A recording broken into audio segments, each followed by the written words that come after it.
The neon glow of Helios Drift's lower quadrant painted Ryder Kincaid's gaunt face in sickly blues and reds as he counted the meager contents of his credit chip. 15 universal credits, all that remained of his last smuggling job after the Imperial Patrol had seized most of his cargo. Not enough for fuel, not enough for repairs, barely enough for a decent meal. He pocketed the chip with a grimace and surveyed the crowded promenade. Helios Drift had once been a respectable mining station before the mineral veins ran dry and the corporations departed, leaving behind a sprawling metal labyrinth perfect for those looking to disappear. Now it thrived as a haven for smugglers, mercenaries, and anyone with something to hide. Including him. Heard you're looking for quick credits, a voice rasped behind him. Ryder turned to face a hunched cephalian, its translucent tentacles twitching nervously beneath its breathing apparatus. Who's asking? Someone who recognizes desperation. The alien gestured down a narrow corridor. Soul Stakes, final table, one seat open. Ryder's stomach clenched. Soul Stakes was infamous, a game where fortunes were won and lost in moments, where the stakes often extended beyond mere currency. I've got 15 credits to my name, Ryder said, not enough for the buy-in. The cephalian's compound eyes blinked in rapid succession. The house will stake you, they value new blood. Every instinct told Ryder to walk away, but desperation has a way of silencing reason. Without his ship repaired, he was trapped on Helios Drift, and his enemies would eventually find him. He needed credits, and he needed them now. Lead the way, he said, following the alien into the station's depths. The gambling den was hidden behind a seemingly abandoned hydroponics lab. As the heavy door sealed behind them, Ryder found himself in an expansive chamber lit by floating orbs that cast everything in an ethereal purple glow. In the center sat a circular table where 5 alien beings watched him with expressions ranging from curiosity to hunger. Our final player, announced a tall, ashen-skinned humanoid with 4 arms, each adorned with intricate cybernetic enhancements. The house extends 15,000 credits in stake. Please join us. As Ryder took his seat, the dealer, a being of pure energy contained within an ornate exosuit, explained the rules. Soul Stakes was deceptively simple on the surface. Cards were drawn, bets were placed, and combinations formed. But the game's subtleties lay in how each species interpreted probability, how they calculated risk and reward according to their own evolutionary psychology. The first few rounds passed in a blur. Ryder played conservatively, watching his opponents more than his cards. The Selvoran merchant with his twitching whiskers who bluffed when nervous. The Krex warrior who clicked her mandibles when holding a strong hand. By the 5th round, Ryder's stake had tripled. Impressive for a human, said the 4-armed dealer. Most of your kind lack the patience for soul stakes. As the night wore on, players dropped away one by one until only Ryder and a hulking creature with obsidian skin remained. The final hand was dealt, and Ryder stared at his cards, a powerful combination but not unbeatable. His opponent pushed forward a small object, a control chip.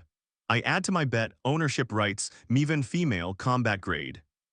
A murmur rippled through the spectators. Ryder hesitated, uncertain what this meant, but the stack of credits before him had grown substantial. This was his chance to escape Helios Drift, to disappear before his past caught up with him. Call, he said, pushing his entire fortune forward. The cards were revealed, his opponent's face, if you could call it that, contorted in disbelief. Ryder had won. The 4-armed dealer approached, voice hushed.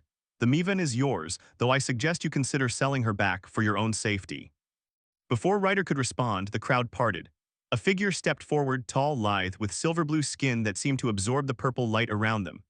The Mivan's face was partially obscured by an intricate headdress, but Ryder could see her eyes, luminous, vertical-pupiled, watching him with cold assessment. Isolde, the dealer said to her, you have a new master. The Mivan approached Ryder, her movements fluid and predatory. She knelt before him, a gesture that appeared respectful but felt like a threat. I am bound to you now, she said, her voice melodic yet devoid of emotion. But know this, human, by claiming me you have marked yourself. The Syndicate will hunt you. The Mivan Dominion will hunt you. She looked up, her silver eyes meeting his. And I am trained to be a weapon, not a prize. Ryder swallowed hard as the implications sank in. He'd come to win credits. Instead, he'd won a deadly alien warrior and a death sentence. Then why aren't you killing me now? He asked quietly. Something flashed in her eyes, surprise perhaps, because you won me fairly. Mivan honor demands I serve my new master until released or, she paused, until you die. The dealer leaned in. I suggest you both leave immediately. Word travels quickly in Helios Drift. Ryder gathered his winnings with trembling hands. As he moved toward the exit, Isolde fell into step beside him, her presence both protection and threat. "I don't want a slave," he muttered as they slipped into the corridor. "And I don't want a master," she replied coolly, "yet here we are." Ryder Kincaid had gambled for his freedom. Instead, he'd won something far more dangerous, an unwilling companion bound by alien honor and the wrath of powers he couldn't hope to fight. As they hurried through the darkened corridors of Helios Drift, he wondered if he'd just made the last mistake of his life. 3 exits, 6 hostiles, 2 with energy weapons. Isolde's voice was calm as she assessed their situation, her luminous eyes scanning the crowded marketplace they ducked into after fleeing the gambling den.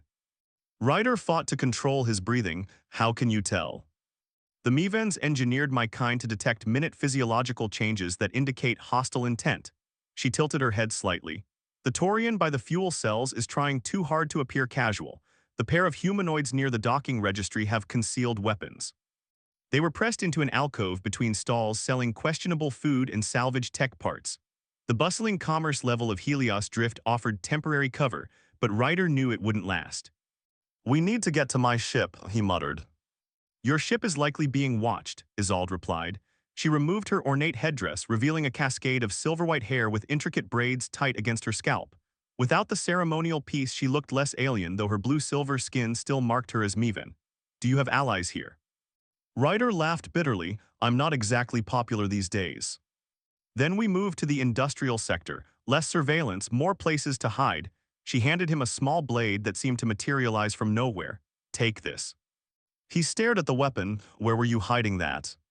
A hint of something, perhaps amusement, flickered across her face. "We are wasting time." Moving through the crowd was like navigating a living maze.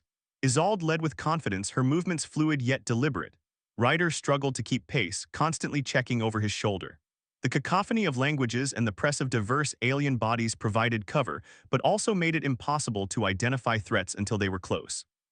They had nearly reached the service corridor leading to the industrial sector when Isolde suddenly pulled Ryder into a narrow gap between storage units. Her body pressed against his, and he caught the scent of something like winter frost and metal. "Syndicate enforcers," she whispered, her breath warm against his ear. 4 brutish figures in reinforced exosuits passed by, their eyes augmented with scanning tech. Tarek's men, the crime lord whose property he'd inadvertently won. "They're scanning biometric signatures," Ryder whispered. Isolde's eyes met his. Without warning, she pulled him closer, one hand sliding behind his neck. Public displays of affection make others uncomfortable. They will look away. Her lips found his and Ryder's mind went blank. The kiss was tactical, emotionless on her part, but his body responded instantly to the unexpected intimacy. Her skin was cooler than human normal, her lips surprisingly soft. The enforcers passed without a second glance. When she pulled away, her expression remained unchanged. The industrial sector now. They slipped through maintenance tunnels and emergency corridors, descending into the bowels of the station where automated systems handled waste processing and atmospheric recycling. The air grew thick with chemical smells and the persistent hum of machinery. Eventually, they found temporary sanctuary in an abandoned processing chamber. Ryder collapsed against a wall, the adrenaline crash leaving him shaky.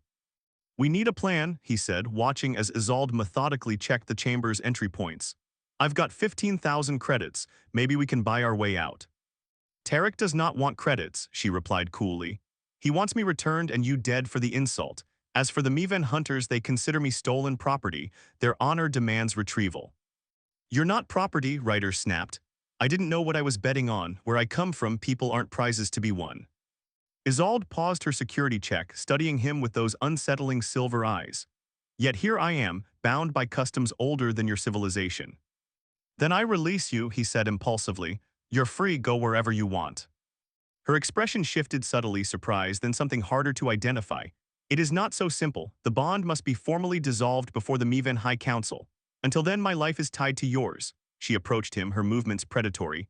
"And I have been conditioned since birth to serve my master. Freedom is unfamiliar." "I don't want a slave," Ryder repeated. "What you want is irrelevant. What exists is a situation that threatens both our lives." She knelt beside him, examining a cut on his arm he hadn't noticed receiving. "Why were you so desperate to gamble tonight?" Ryder hesitated, then sighed. I used to run cargo for Tarek, legal shipments mostly. Then I discovered what was really in the containers: people, slaves destined for the mineral mines in the Cygnus sector. He met her gaze. I freed them, dropped them at a Federation outpost. Tarek's been hunting me ever since. Isolde's fingers stilled on his wound. You risked your life for strangers. It was the right thing to do. Something changed in her expression then, a subtle softening. Your moral code is unusual, impractical. Yeah, well, here we are, he gestured around the grimy chamber. She finished cleaning his wound in silence, her touch surprisingly gentle for someone engineered for combat. When she spoke again, her voice had lost some of its coldness. My ship, before I was captured and sold to Tarek, it had superior stealth capabilities. It is still here in the impound docks. Ryder straightened. You have a ship. If we can reach it, yes, but it will be heavily guarded. Guards can be distracted, Ryder said, mind racing. I know people who specialize in creating diversions for the right price. For the first time, Isolde's lips curved in what might have been a smile. Then perhaps we have the beginning of a plan. As they huddled together in the dim light, strategizing their next move, Ryder found himself studying her face. The perfect symmetry, the subtle luminescence of her skin, the way her expressions were minute but intense. She was beautiful in an alien, dangerous way. Why did Tarek have you? He asked suddenly. Isolde's expression darkened.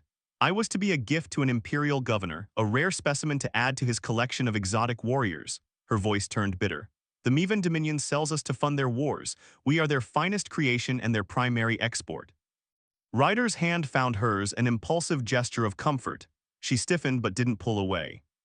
If we survive this, he said quietly, I'll find a way to break that bond properly. You deserve freedom.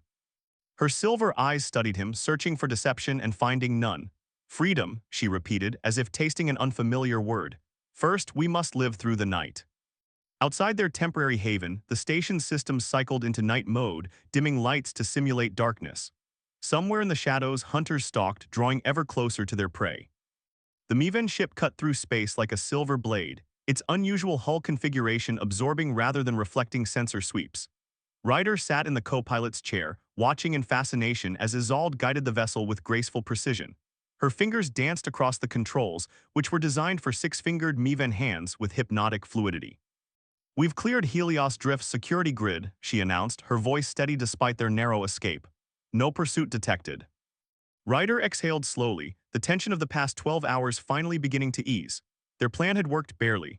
The diversion created by his reluctant contact had given them just enough time to reach the impound docks and free Isolde's ship, though not without cost. 15,000 credits had been reduced to less than 3,000, and he'd taken a glancing blow from a stunner that still left his right arm tingling unpleasantly. I've never seen a ship like this, he said, examining the curved, organic-looking control panel. The design isn't in any registry I've encountered. It wouldn't be. The Mivan Dominion guards its technology jealously. Isolde's silver eyes reflected the holographic navigational display. This vessel is a Phantom-class scout, fast, stealthy, but limited in range and armaments. Enough to get us somewhere safe. She considered for a moment. There is an abandoned mining colony in the Viridian system, remote, difficult to access. We can make repairs and consider our next move. Ryder nodded, suddenly aware of how exhausted he was. The adrenaline that had carried him through their escape was fatting, leaving bone-deep weariness in its wake. How long? 6 hours at maximum speed. She glanced at him, her expression softening almost imperceptibly. You should rest. The autopilot is capable of alerting us to any threats. He wanted to argue, to insist on staying vigilant, but his body had other ideas. As he settled back in the chair, his last conscious thought was that he was placing his life entirely in the hands of someone who, less than a day ago, had been a stranger, and technically his property.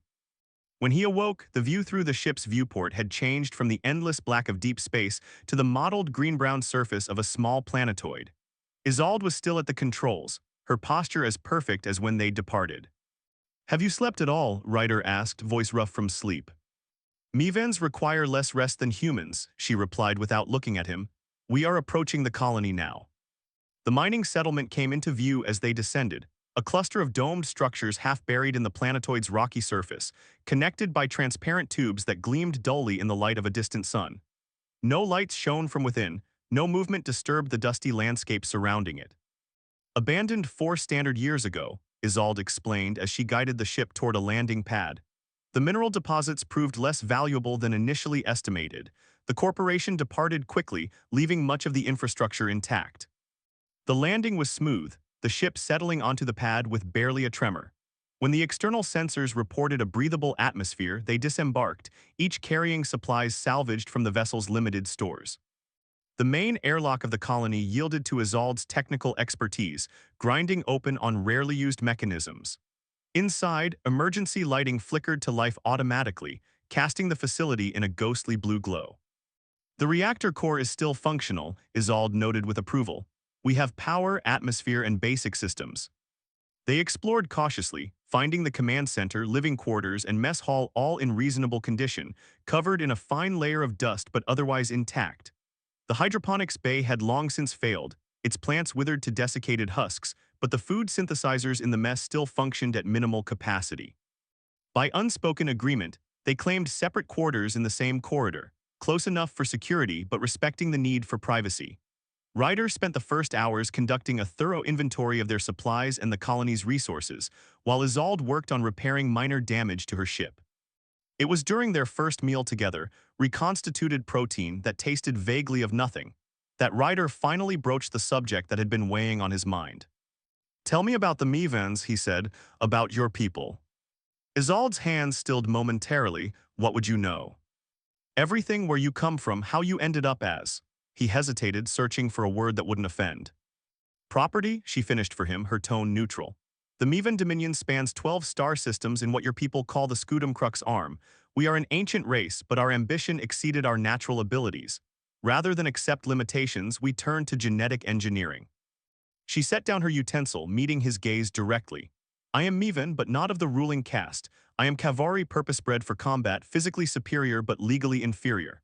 My kind are created in laboratories, raised in training compounds, and sold to the highest bidders across the galaxy." That's a writer struggled for words.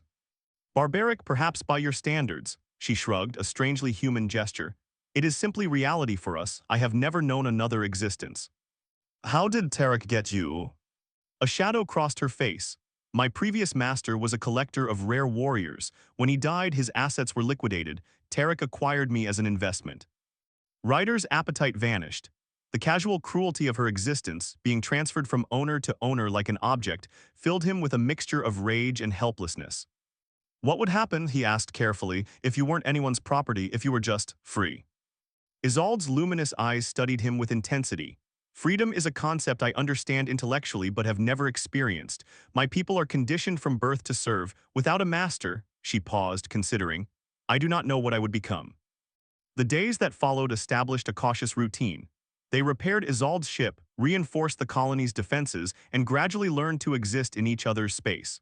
Ryder discovered that beneath her stoic exterior, Isolde possessed a keen intellect and an unexpected curiosity about human customs. For her part, Isolde found herself studying the human when he wasn't looking. The way he hummed tunelessly while working, his habit of talking to machinery as if it could respond, the kindness he showed her without expectation of reward or obedience. On the 10th day, Ryder discovered an old communication array that could be repurposed to scan for approaching vessels. As they worked together to recalibrate it, their hands brushed repeatedly in the confined space. "Sorry," Ryder mumbled after the third such contact, oddly flustered. Isolde regarded him with that penetrating stare. "You apologize frequently for physical contact. Is touch unpleasant for humans?" "No, it's not that." He ran a hand through his hair, a nervous habit. "It's just personal, intimate sometimes." Among Mevans, physical contact is primarily functional: combat training, medical attention, reproductive necessity. Her head tilted slightly. "Yet when you touched my hand in the processing chamber on Helios Drift, it served no function. Why did you do this?" Ryder blinked, surprised she remembered such a small gesture. It was comfort, support. Humans touch to connect, to show they care. "Care," she repeated, as if examining the concept. Then with deliberate movement she reached out and placed her hand over his. Like this. Her skin was cool against his, her 6 fingers delicate despite their strength. Something electric passed between them, a current that had nothing to do with the machinery they were repairing. "Yeah," he said, voice suddenly hoarse. "Like that."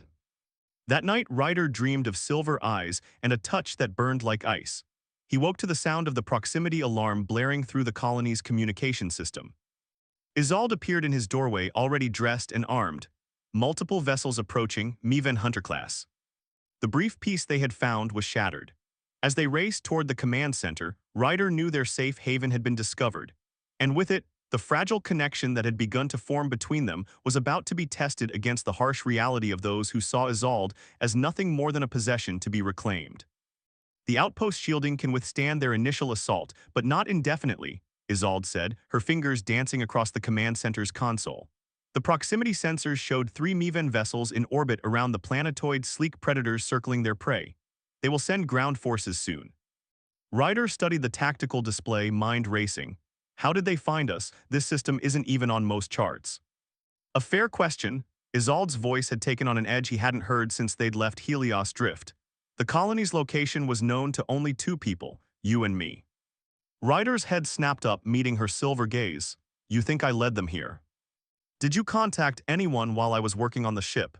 Use any communications array? No, he stepped closer, frustration building. I wouldn't betray you, Isolde. The intensity of his own reaction surprised him.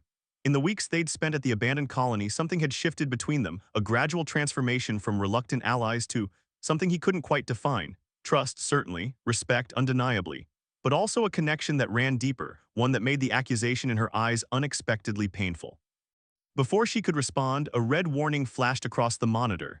Incoming transmission, Isolde announced, her expression guarded. Secure channel. With a hesitant glance at Ryder, she accepted the communication. The screen flickered and a face appeared, not Miven as expected but human. A woman with sharp features and calculating eyes. Commander Vega, Isolde whispered, genuine shock breaking through her composed facade. Hello, Isolde, the woman said, her voice clipped and professional. I see you've acquired new companionship since our last encounter. Ryder looked between them, confusion evident. You know each other. Commander Vega was my contact in Coalition intelligence, Isolde replied, never taking her eyes from the screen. Before Tarek captured me. The pieces clicked together in Ryder's mind. You were a spy. A valuable asset, Vega corrected, one the Coalition would very much like to recover. Isolde's posture had gone rigid. You tracked us. Your ship's quantum signature is unique despite its stealth capabilities. Once it became active again, it was only a matter of time. Vega's gaze shifted to Ryder. Mr. Kincaid, I must congratulate you on your extraordinary luck at Soul Stakes. Few humans have ever possessed a Kavari warrior even temporarily. Ryder bristled at the phrasing, I don't possess her. Vega's eyebrow arched. Interesting perspective. Unfortunately, the Miven Dominion doesn't share it. They've dispatched 3 hunter vessels to reclaim their property and eliminate the human who dared steal it. So you've come to help, Ryder asked, hope rising despite his suspicion. In a manner of speaking, Vega smiled thinly. I've negotiated with the Miven commander. They are primarily interested in recovering Isolde. Surrender her peacefully and they may allow you to live. The temperature in the room seemed to drop. Ryder stepped forward, placing himself between Isolde and the screen. That's not happening. Don't be foolish, Vega said sharply. You have no understanding of what she is, what she was created for. The Kavari are living weapons with genetically encoded loyalty protocols. She is bound to you now only because of an archaic Miven custom. That loyalty can be reset. Ryder felt rather than saw Isolde stiffen behind him. Is that true? He asked without turning. Partially, Isolde admitted, her voice carefully controlled. But the bond is more complex than Commander Vega suggests. It cannot simply be erased. The Mivens believe otherwise, Vega countered. They've brought a Dominion prelate with them, a genetic architect capable of recoding Kavari neural pathways. Ryder's hands clenched into fists. And what does the Coalition want with her? Vega's expression remained impassive. Isolde possesses valuable intelligence on Miven military capabilities. Her genetic structure itself is of significant interest to our scientists. The Coalition would ensure she is treated humanely. As a lab specimen, Ryder said flatly. As an asset, Vega corrected, one with considerably more freedom than she would have with the Mivens. She paused, studying him, or with a smuggler constantly on the run. Isolde moved forward, her shoulder brushing Ryder's. What are your terms, Commander? Surrender yourself to the Coalition vessel approaching from the dark side of the planetoid. We will extract you before the Mivens realize what's happened. And Ryder's. Vega's hesitation was brief but telling. We cannot guarantee his safety. The Mivens want blood for the insult of claiming one of their Kavari. Then we have nothing to discuss, Isolde said coldly. Don't be irrational, Vega snapped. You've known this human for what, a few weeks? Your loyalty programming is influencing your decision-making. The prelate can free you from that artificial bond. Ryder turned to face Isolde, searching her alien features. Is that what you want, to be free of whatever connection binds you to me? For the first time since he'd met her, uncertainty showed plainly in Isolde's expression. Enough of this, Vega interrupted. I'm sending coordinates for rendezvous. You have 1 hour to decide, Isolde. After that, the Mevans will breach the colony's defenses and neither of you will have choices left. The screen went dark. Silence stretched between them, heavy with unspoken questions. Did you know she would come for you? Ryder finally asked. No, Isolde turned away, moving to the tactical display. Commander Vega declared me lost when Tarek captured me. The Coalition does not typically expend resources recovering compromised assets. Yet here she is. Yes, Isolde's fingers traced the outline of the Mevan vessels on the screen, which suggests I have become more valuable to them, or that something has changed. Ryder approached her cautiously. What did she mean about loyalty programming, about the bond being artificial? Isolde was silent for so long that Ryder thought she might not answer. When she finally spoke, her voice was softer than he'd ever heard it. The Kavari are engineered with neurological pathways that facilitate bonding with designated masters. It ensures compliance, reduces resistance. Her eyes met his, defiant yet vulnerable. But it does not control our thoughts or feelings. It merely predisposes us to form attachments. So everything between us, our connection, it's just programming. The thought left a bitter taste in his mouth. Is your attraction to certain physical features in potential mates not also programming, albeit evolutionary rather than engineered? She stepped closer, close enough that he could see the subtle patterns in her silver irises. The initial bond may be facilitated by genetics, but what grows from it? That is not predetermined. Before Ryder could respond, alarms blared throughout the command center. On the tactical display, one of the Mevan vessels had broken formation, descending rapidly toward the colony. They're not waiting the hour, Ryder realized. No, Isolde moved with sudden purpose, checking weapon systems. Their sensors must have detected the Coalition vessel. They will not risk losing me to your government. What do we do? Her silver eyes locked with his. You should go, take my ship, it can outrun them. I will surrender to the Coalition. It offers the highest probability of both of us surviving. That's not an option, Ryder said firmly. I'm not leaving you. Frustration flashed across her face. This is not about your human concept of honor. If the Mevans capture you, they will execute you slowly as an example to others who would steal their property. If they capture me, I will be reconditioned, my memories of these weeks erased. Then we fight, Ryder insisted, together. A proximity alert cut through their argument. A new vessel had entered the system, larger than the others. The visual scan revealed a familiar configuration that made Ryder's blood run cold. Tarek, he whispered, that's his flagship. Isolde's expression hardened. The situation has become significantly more complex. We need to move, now. Ryder grabbed essential supplies, already mapping escape routes in his mind. If we can reach your ship before they establish a tractor lock. The lights flickered, then died. Emergency systems kicked in, bathing the command center in dim red illumination. Too late, Isolde said quietly. They've disabled the colony's power core. The sound of an explosion rumbled through the station, followed by the distant hiss of airlocks being forced open. They're inside, Ryder confirmed, drawing his weapon. Multiple entry points. Isolde moved to his side, her own weapon ready. In the red emergency lighting, her silver-blue skin took on an otherworldly glow. Ryder, she said, her voice unexpectedly tender. Whatever happens, know that what has grown between us transcends programming. It is, she searched for the word, real. Before he could respond, the command center door exploded inward. Through the smoke and debris, armored figures poured in, not Mevan hunters, but Tarek's personal guard. At their center stood Commander Vega herself, a cruelly satisfied smile on her face. I apologize for the deception, said calmly, but Tarek's offer was considerably more generous than my superiors. The last thing Ryder saw before the stun blast hit him was Isolde launching herself at the traitor, a silent scream on her lips and murder in her silver eyes. Consciousness returned to Ryder in painful stages, first the throbbing in his temples, then the ache of restraints digging into his wrists, and finally the bitter taste of blood in his mouth. He forced his eyes open, blinking against harsh light. The famous Ryder Kincaid, finally awake. The voice was smooth, cultured, with an accent Ryder couldn't place. He focused his vision on the figure standing before him, tall, elegantly dressed, with scaled skin that shimmered iridescent green in the light. Tarek. Where is she? Ryder's voice was a rasp. Tarek gestured languidly, and Ryder's chair rotated to reveal another part of the chamber. Isolde knelt in the center of a complex apparatus, her limbs secured by energy restraints that pulsed with blue light. Her head was bowed, silver-white hair falling forward to obscure her face. My property returned to me. Tarek moved to stand beside her, one clawed hand settling possessively on her shoulder, though not before causing considerable inconvenience. Isolde didn't react to his touch, didn't move at all, fear clutched at Ryder's chest. What have you done to her? Neural suppression, standard procedure for transporting Kavari warriors. Tarek's vertical pupils contracted with amusement. She's aware but unable to act, rather like watching a film of yourself that you cannot change. A new figure stepped into view, a Mivan male with elaborate facial markings that extended down his neck and disappeared beneath ornate robes. His skin was darker than Isolde's, more blue than silver, and he regarded Ryder with open contempt. The prelate has graciously agreed to personally oversee her reconditioning, Tarek explained, after which our business arrangement will continue as originally planned. She's not an object, Ryder said through gritted teeth, straining against his restraints. You can't just reprogram her like a computer.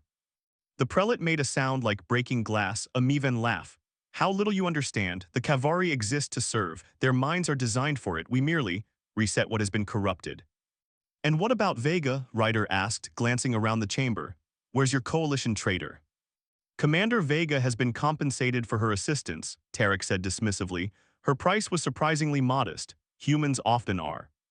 The crime lord circled Ryder's chair, studying him with predatory interest. I'm curious though, you released my previous cargo, cost me millions in lost revenue, then you won my most valuable asset in a game you barely understood. He leaned closer, scales gleaming. Was it all part of some elaborate plan, revenge, or merely the bumbling good fortune that humans occasionally stumble into? Let her go, Ryder said, ignoring the question. Your quarrel is with me. Oh, it absolutely is, Tarek smiled, revealing rows of needle-like teeth. And you'll pay for your transgressions, Kincaid, but first I think it fitting you witness the erasure of whatever attachment has formed between you. The prelate's process is quite fascinating. At a nod from Tarek, the Mivan prelate approached Isolde, carrying a device that resembled a crown of twisted metal and pulsing light. The Kavari bonding protocols are elegant but simplistic, he explained clinically. They can be overwritten with the correct stimuli. Ryder struggled harder against his restraints, feeling something give slightly. Isolde, fight it. For the first time, she stirred, head lifting fractionally. Though her body remained immobilized by the neural suppressors, her silver eyes found his, burning with an intensity that transcended the technology containing her. The prelate positioned the device above her head. The process begins with targeted memory degradation, focusing on recent emotional imprints. Then we reinstall baseline loyalty parameters. He sounded like a professor giving a lecture. The subject will experience significant discomfort, but that's unavoidable. As the crown began to descend, Ryder felt something snap within himself. Not his restraints, but a barrier of caution and calculation that had governed his life since fleeing Tarek's service. In its place surged a desperate, reckless determination. You're making a mistake, he said, his voice suddenly calm. Tarek paused, curiosity piqued. Oh. You think you understand what she is, what the Kavari are? Ryder's eyes never left Isolde's. But you're wrong. The Mivans engineered something they can't control, can't predict, something beyond their programming. The prelate stiffened. Human ignorance. The Kavari are our finest achievement precisely because they are controllable. Then why does it take such elaborate machinery to reset them? Ryder challenged. Why neural suppressors and memory degradation? If they're just organic robots, a simple command should suffice. Doubt flickered across the prelate's features, brief but visible. Tarek noticed it too. What exactly are you suggesting, Kincaid? That your precious Kavari warriors are more than weapons or property. They're evolving beyond their programming, becoming something new. Ryder leaned forward as far as his restraints allowed. And you're terrified of it. The prelate's composure cracked. Nonsense, the Kavari are precisely what we designed them to be. Then why are the Mivans so desperate to recover Isolde? Ryder pressed. One warrior among thousands, unless she's different, special somehow. A tense silence fell over the chamber. In that moment, Ryder felt rather than saw Isolde's focus intensify, as if she were gathering herself for something impossible. Tarek's eyes narrowed. Enough of this distraction, prelate, proceed with the reconditioning. The Mivan nodded stiffly and lowered the crown toward Isolde's head. As it touched her silver hair, her body convulsed once, violently, against the restraints. And then something impossible happened. The energy bonds containing her flickered once, twice, and failed. The prelate stumbled back, genuine fear replacing his clinical detachment. Impossible, the suppressors are genetically keyed to Kavari physiology. In one fluid motion, Isolde rose from her kneeling position, silver eyes blazing. I am more than my genetic code. What followed was too fast for human perception. Isolde moved like liquid mercury, her body a weapon honed by centuries of Mivan engineering. The prelate barely had time to raise his hands before she struck, a precise blow to his throat that left him gasping on the floor. Tarek's guard surged forward, energy weapons charging. Isolde flowed between them, each movement deliberate and devastatingly efficient. Bodies fell around her like puppets with cut strings. Tarek himself backed toward the chamber exit, scales flaring in alarm. Containment Protocol Alpha, subdue the Kavari. More guards poured through the doorway, but Isolde had already reached Ryder. With one powerful motion, she shattered his restraints, pulling him to his feet. Can you fight? She asked, her voice calm despite the chaos surrounding them. Ryder flexed his freed hands. Watch me. They moved together as if they'd trained for years, her speed and precision complementing his resourcefulness. When Isolde disabled a guard, Ryder claimed their weapon. When Ryder found himself cornered, Isolde appeared at his side. They fought their way toward the exit, leaving a trail of groaning bodies in their wake. Tarek had vanished in the confusion, but the ship's alarms blared, announcing their escape to every deck. We need to find a vessel, Ryder shouted over the noise. Something fast. The Mivan ship's in the docking bay, Isolde replied, dispatching another guard with brutal efficiency. Hunter-class vessels are designed for pursuit. Their navigation systems will have the coordinates to escape Tarek's security net. They battled through 3 more decks, the resistance growing fiercer with each level. By the time they reached the docking bay, both were breathing hard, exhaustion beginning to show in slowed reflexes and less precise movements. The bay held 5 vessels, 3 sleek Mivan hunters and 2 bulkier transport ships. As they sprinted toward the nearest hunter, a voice called out from behind them. He will never stop hunting you. They turned to find Commander Vega blocking their path, a high-powered disruptor aimed at Isolde's chest. The woman's face was bruised, one eye swollen shut, evidence of Isolde's attack during their capture. The moment you leave this ship, every bounty hunter in the quadrant will receive your biometric signatures, Vega continued. There will be nowhere to hide. Ryder stepped forward, placing himself between the disruptor and Isolde. Then we'll keep running. Or, Vega said, her voice suddenly softer, you could consider an alternative. Isolde tensed beside him. What alternative? Coalition intelligence still values your potential, Isolde, not as a specimen but as an operative, with your knowledge of Mivan capability and Tarek's operations. Vega lowered her weapon slightly. You could help us dismantle his entire network. Why would you help us after betraying us? Ryder demanded. Vega's undamaged eye gleamed with cold calculation. Tarek reneged on our arrangement. He intended to sell my information to the highest bidder once he had what he wanted. Her bruised face twisted in a bitter smile. I don't appreciate being double-crossed. Alarms continued to wail around them. Time was running out. What exactly are you proposing? Isolde asked. Take the hunter. I'll transmit coordinates to a coalition safehouse. Vega tossed a data chip at their feet. This contains evidence of Tarek's operations across 3 sectors, enough to justify a full coalition intervention. Deliver it and you'll be granted asylum, both of you. Ryder exchanged a glance with Isolde. Can we trust her? No, Isolde said calmly, but her offer makes strategic sense. Revenge against Tarek. A distant explosion rocked the ship. Decide quickly, Vega said. Tarek has activated the flagship's self-destruct sequence. He'd rather destroy everything than lose his prize. Ryder scooped up the data chip. If you're lying. You'll never get the chance to retaliate, Vega finished for him. I'm well aware. They backed toward the hunter vessel, never taking their eyes off the coalition commander. Only when they'd secured the hatch did Ryder allow himself to exhale. Can you pilot this? He asked as Isolde took the command seat. Yes, Mivan interfaces are standardized. Her fingers danced across the controls and the hunter hummed to life around them, launching in 10 seconds. As they broke free from Tarek's flagship, the massive vessel behind them began to break apart, secondary explosions blooming across its hull. 3 escape pods jettisoned from the command deck, one of them, Ryder was certain, carrying Tarek himself. Their security grid is compromised by the destruct sequence, Isolde reported. We have a clear vector. Ryder examined the data chip in his palm. Do we trust Vega's coordinates? Isolde's silver eyes met his. We have alternatives. My people have hidden outposts beyond Miven's space, places where even the Dominion cannot reach. Your people?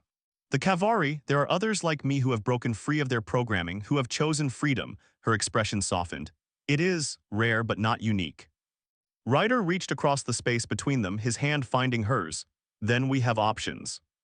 Yes, she threaded her 6 fingers through his 5, the gesture no longer awkward but perfectly natural. For the first time in my existence, I have choices that are truly my own.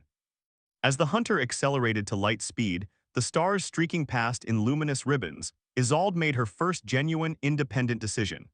She leaned across the space between them and pressed her lips to Ryder's, not as strategy or distraction, but as an expression of something new and precious. What was that for? He asked when they finally parted, breathless. Her silver eyes held an emotion he'd never seen there before, something that might in time become joy. Because I chose to. Behind them, Tarek's flagship collapsed into final destruction. Ahead lay uncertainty, coalition safe houses or Kavari outposts, asylum or continued flight. But in that moment, suspended between stars, what mattered was far simpler. A bond forged not by gambling or genetic programming but by choice. Ryder plotted a course that bypassed both Vega's coordinates and known Mivan territories. Where to? Isolde smiled, a genuine smile that transformed her alien features. Somewhere we can start again, as equals. The hunter vessel surged forward, carrying them toward a future neither had imagined possible when fate and a game of chance had first brought them together. The end.